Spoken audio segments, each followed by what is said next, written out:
The arm must be placed at heart level. Cuff size is based on limb size, so measure the cuff appropriately. Place the cuff over the brachial artery, keeping the bottom of the cuff 1 to 1.5 inches above the bend in the elbow.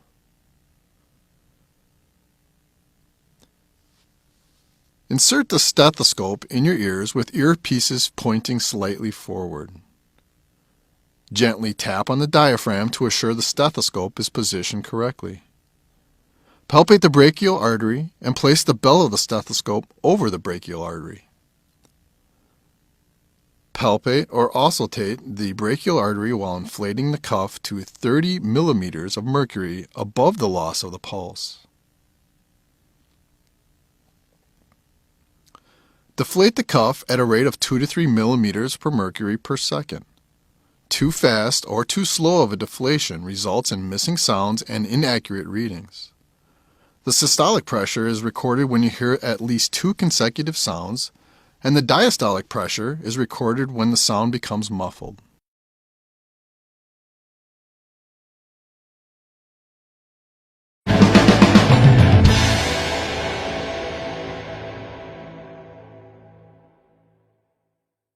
The arm must be placed at heart level. Cuff size is based on limb size, so measure the cuff appropriately. Palpate the brachial artery and place the cuff over the brachial artery, keeping the bottom of the cuff 1 to 1.5 inches above the bend in the elbow.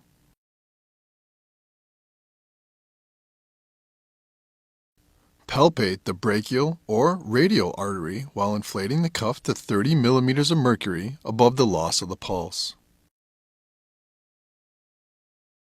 Deflate the cuff at a rate of 2 to 3 millimeters of mercury per second. Too fast or too slow of a deflation results in inaccurate readings. The systolic pressure is recorded when you feel the return of the pulse,